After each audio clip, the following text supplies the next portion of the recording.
Shalom. First and foremost, I want to give all praises to Yahweh, Bahasham, Yahweh Shai, Yahweh being the true, holy, and powerful name of the Heavenly Father, and Yahweh Shai being the true, holy, and powerful name of His only begotten Son, who is the Savior of the elect of Israel. And Israel consists of you so-called Negroes, Latinos, and Native Americans, as well as you Israelites that are scattered throughout the four corners of the earth.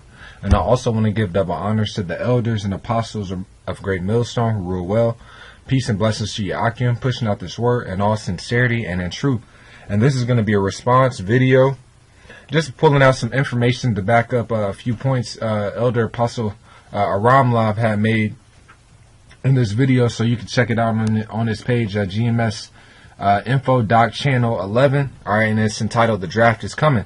But in the video, he mentioned how people aren't volunteering to fight. And these devils are getting desperate, all right, and they're going to have to draft people to go into this war, all right? So I have some articles. I have a paper that backs that up, you know, and I'll bring out some scriptures to show you how Jake will be drafted, all right? You know, and will fight in this war. And but before that, I also want to grab this article right here. I did a video on it a while back, but nevertheless, it's still relevant. And I'm going to pull it out, you know, just bring it out again. All right, so this is from the Huffington Post. Salakia. The Huffington Post, and it's entitled "Senate Votes to Include Women in the Draft," and it was published by Jennifer Bendery, all right? And it was published on June. Yeah, that's June 15 of 2016. All right. So it reads, the Senate voted Tuesday to require women to register for the draft, an action with little practical impact anytime soon. All right. So this article really is I just want to bring out the point how these elites already had a forethought of having a war, all right, and setting up a draft. But it said that this was an action with little practical impact anytime soon, and they said that because of the sentiment with Babylon is that we aren't going to go into no war, nothing's going to happen to this place. All right, the average day American can't imagine foreign troops to be on this soil actually attacking people, man. You know, so they don't feel that anything is going to happen. That's why it tells you in the book of Isaiah, I believe it's the 40. Let me see if this is it. Salaki, I had some scriptures up from my last sit down. Yeah, you know what? I'm going to go ahead and grab it. This is Isaiah chapter 47 and verse 8. It says, "Therefore hear now this, thou that art given to pleasures, that dwellest carelessly, that sayest in thine heart, I am, and none else beside me. I shall not sit as a widow, neither shall I know the loss of children." All right, so the sentiment for this place, for Babylon, is that nothing's going to happen. All right, you know that destruction isn't going to come.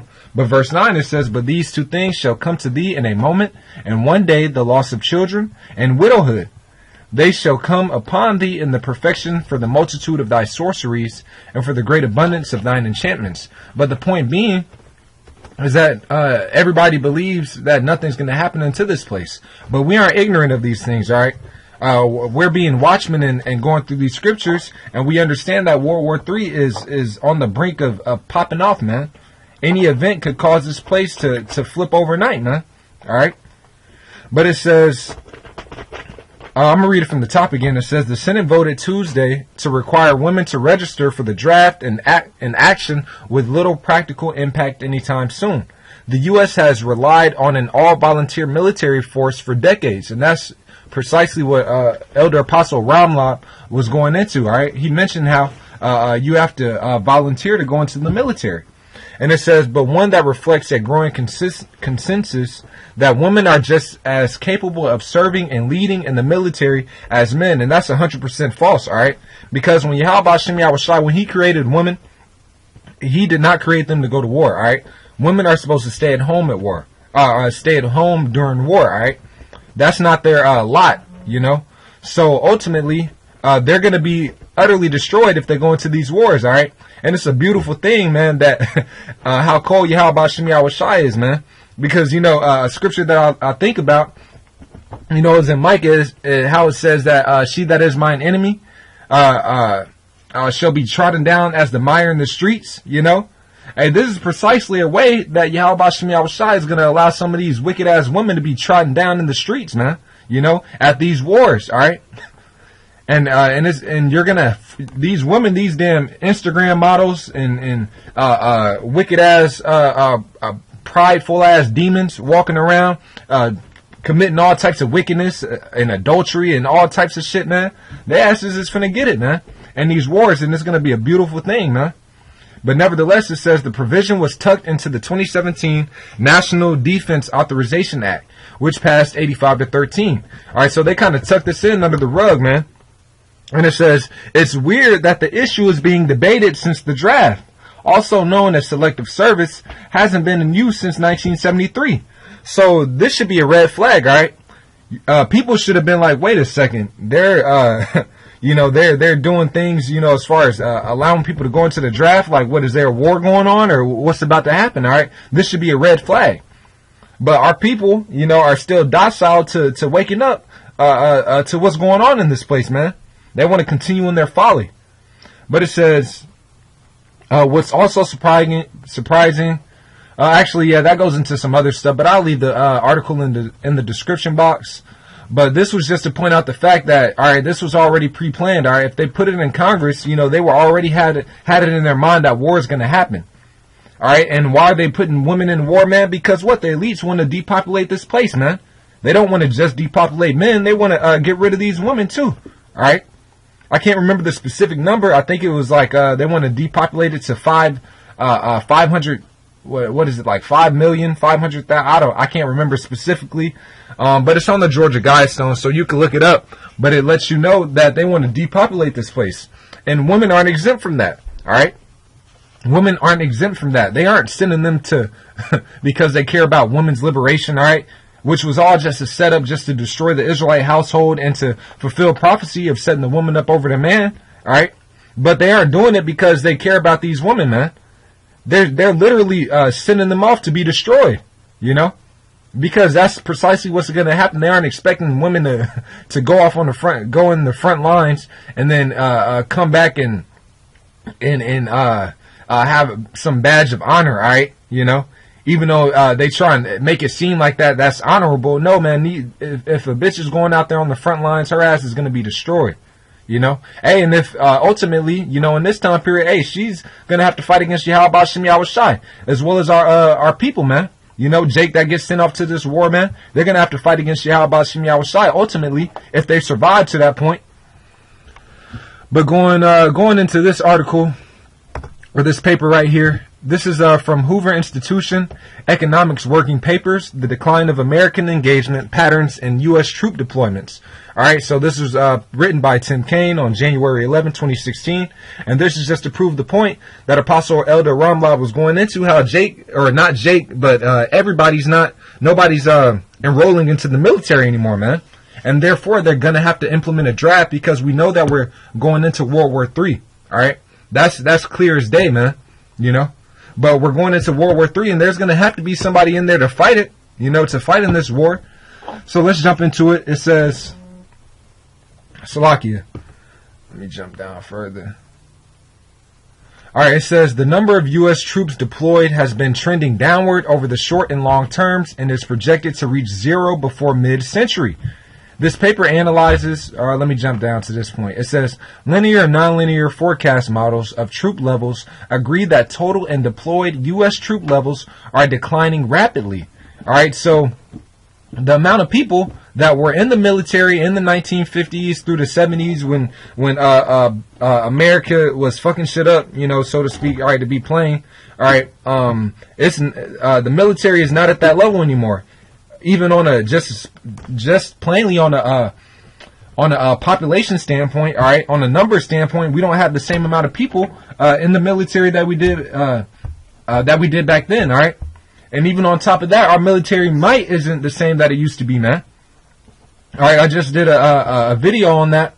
The last video that we posted on our page, I believe I titled it what is it? Unwalled Villages. Something like that. You can look back on it, but it went into some information showing you how America's military is depreciating. All right, not only in a, or not just in a number standpoint, but in all of its capabilities. All right, their aircraft carriers, you know, 2/3 of their aircrafts can't even fly off the ship. You know, fly off the landing pad that they're on, or I can't remember what it's called, but that they fly off to whatever it is, but they can't even get into the air because of maintenance issues, man. That's 2/3 of all their aircraft, man. As a matter of fact, this past summer, you had a ship go out to the South China Sea, and the motherfucker had to turn around because of maintenance issues, man. So that lets you know that what people think of America's military, man, is not what it truly is, man. All right, it's only a facade, and this article is actually going to go into it. So let's jump right here. It says, 2 surprising facts about U.S. force posture in recent years stand out. First, the percentage of the U.S. population serving on active duty is lower today than at any time in the modern era. All right, so there's less troops. Like I was saying, there's less troops right now in our military than how it's been at any other time. All right. It says currently less than half of 1%, or 0.43% to be exact. Second, today there are fewer deployed U.S. troops based overseas relative to the world population than at any time since 1950. So the point being is that the military is at its all-time low right now, at the brink of World War III, all right, as far as a population standpoint. And therefore, we're going to have a draft, man. And this is a point that I wanted to bring out also. It says, these 2 facts establish an unmistakable long-term trend: the strategic withdrawal of U.S. forces from the world, regardless of public impressions of heavy U.S. engagement. All right, because they push out this facade in the media that the military is great and they're doing all this damage overseas and blah, blah, blah, you know, and all this stuff. But it's all a facade, man. It's propaganda, right? Because the U.S. military is weak as hell, man. That's why all these other nations are starting to stand up against America, because they're like, wait, man, we got nukes now, man. All right, you know, America was looked at as a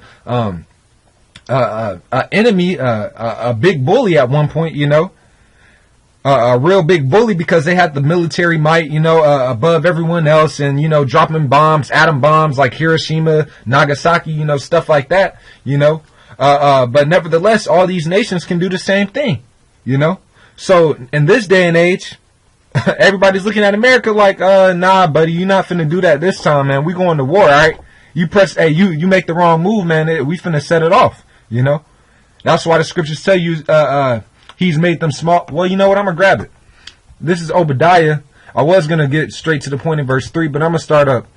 Obadiah 1:1, it says, the vision of Obadiah. Thus said Yahweh, Ba'ashem Yahushai, power concerning Edom. All right, Edom, the so-called white man. All right, that's their true biblical nationality. They're descendants of Esau. All right, the nation of Edom.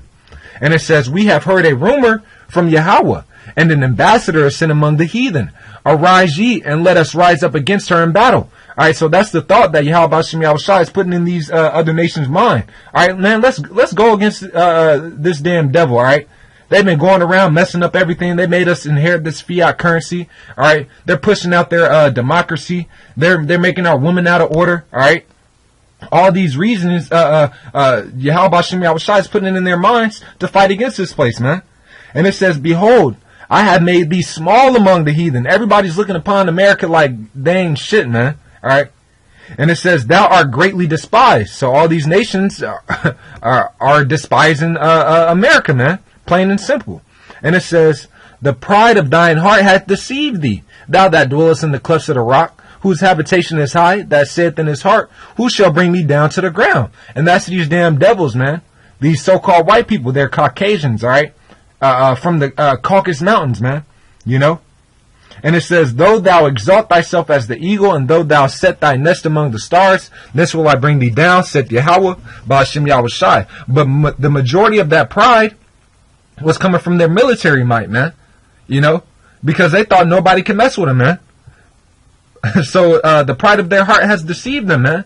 These average day Babylonians are looking at the U.S. military like it's the same military back in the 50s, man. You know, but it's not, all right? So they're deceived by their pride, man. So going back into this, it says, It says, regardless of public impressions of heavy U.S. engagement, the downward trend seems beyond doubt.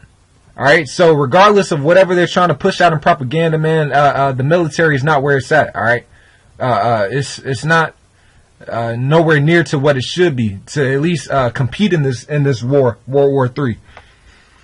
So I just want to bring out this graph real quick, and this is U.S. troops deployments from 1950 to 2015, just to further push that point that this isn't the same military, all right? So through the 1950s up into the 70s, all right, we'll stay focused on this area for now. You had about 1 million troops being deployed, all right, being deployed to these areas. So over in the mainly in Asia, you know, and whatsoever. So then you jump over to after 9/11. All right, you had a lot of troops that were being sent over to the Middle East, but look at the comparison, man. You went from about 1 million, a little over 1 million, to less than 500,000. All right, so the might that we once had, you know, isn't the same that we have now, man. And this is the reason, because this is the reason why these other nations are looking at America like we can actually fight against these people, man. We can actually fight against this so-called great kingdom, all right? And then if you notice here, as far as being deployed into America, there's less than 250,000, man. You know? So that lets you know that there's no defense here in this land, man. When these Russian troops come over, they're going to completely spoil this place, man. It tells you that in Ezekiel the 38th chapter that the Lord, Yahweh Bashim Yahushai, is going to put it in their mind to come over into this land, man. Let me see if I still got that up. So I'm going to just bring it out anyways. This is Ezekiel chapter 38. And I had some scriptures up from the last sit down, so, you know, I'm bringing out some of the same ones, but Lord willing, you know, it's still edifying. But Ezekiel 38 and, 11. Now I'm going to start at 10. It says, thus said Yahweh, Ba'ashem Yahushai power, it shall come to pass, that at the same time shall things come into thy mind, and thou shalt think an evil thought. So Yahweh Ba'ashem Yahushai is going to put an evil thought in these Russians' minds to do what? Let's see. Verse 11, it says, and thou shalt say, I will go up to the land of unwalled villages. Now, why is it called unwalled villages? Because they have no defense, all right? And that's just an example of how they don't have that many troops over here to defend themselves, man. They always send out troops to go drop bombs here and there and do this and that and the third, but not to actually defend this place because their pride has deceived them. They don't actually think that people are going to come on this land and destroy this place, man. They even show you that in the movie Red Dawn, all right? They show you these Korean troops coming down on this soil, man. You know, so you're gonna have war on this land, man. That's why the scriptures call this place the virgin daughter Babylon, because it hasn't been touched with major war on its soils, man. Boots on the ground, man. Combat, man. You know. And continuing on, it says, I will go to them that are at rest, that dwell safely, all of them dwelling without walls and having neither bars nor gates. All right, so there's no defense.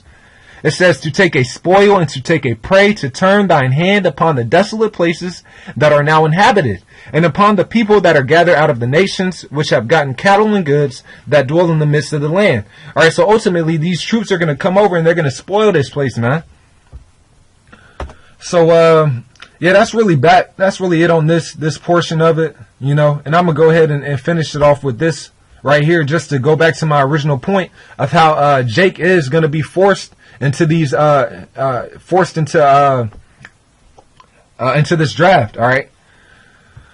But this is from the Washington Post, or Salaki, the Washington Times. I don't even know why I said Post. All right. But it says Trump calls for massive military buildup.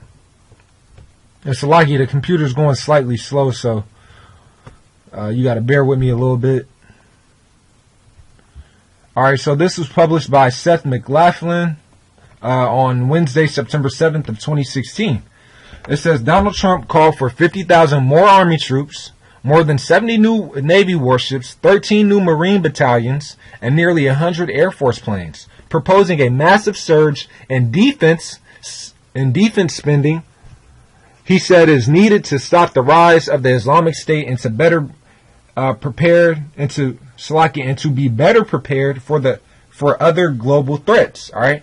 So Trump, he wants to expand the military. All right. Which means that he's going to have to have more people enter into the military, man. And people aren't going to voluntarily just go off all of a sudden, just floods of people just wanting to go into the military anymore, man. Even though they've been pushing out this propaganda years and years after, so on and so forth, man. With these weak ass commercials with, you'll see Jake. They always, and you notice how they always put Jake in these army commercials, man, because they're targeting you, man. All right, they're targeting you to go off to war, man. And most of the time, man, I know Jake's if they don't go to college, back from where I'm from, man, if they weren't going to college, they just say, fuck it, I'm going to the military, get some bread, they'll pay for my college, and get some quick stacks, all right, quick change like that, So that's how Jake does, man. But they target our people to go off to these wars, man, just like they did in the Civil War. All right, we would go and battle for these damn devils, not having any understanding, going to fight for these damn devils, and then come back and still can't even drink at a water fountain, man. Because it said whites only, man. So you Jakes, man, that are in the military. Hey, man, you need to get up out of there, man. Plain and simple. You need to get up out of there, man. There's chipping people in the military anyways, man. All right. But nevertheless, it says the GOP presidential nominee, who's portrayed himself as a reluctant warrior on the campaign trail, didn't say how he deployed the extra firepower, but said the military had been hollowed out under President Obama and said it's time to rebuild at a cost of tens of billions of dollars a year. Yeah, man, Obama allowed trainees in the military, man. Now you got women in the military. It's all types of confusion, man. Those are signs that this military is weak as hell, man. All right. And that they can't fight worth shit against nobody, man. They can't defend their own land, all right? And this is the point. It says, history shows that when America is not prepared is when the danger is by far the greatest. Mr. Trump said at the Union League in Philadelphia, we want to deter, avoid, and prevent conflict through our unquestioned military strength. All right, so that's what they want to do. Trump wants to increase the military might and the military strength, all right, so that it would provoke, or it would make people just not want to fuck with us, so to speak, to put it plain, man. All right, that's what he wants to do, because the military strength right now is questionable. All right, people are seeing these numbers. People are seeing how much what this data looks like, man. How these troops, aren't being deployed out to these lands as much, man. How they have a decline in their military, man. How people aren't enrolling, man. These other nations know this data, all right? They understand. They see how their aircrafts, how humiliating that had to be. Here it is, you send off you're supposed to be all the big and mighty so-called America, the land of the great and the free, and you send off a ship to the South China Sea, and that ship has to turn around for maintenance issues, man. People are looking at America as a joke, all right? But let me get back to this.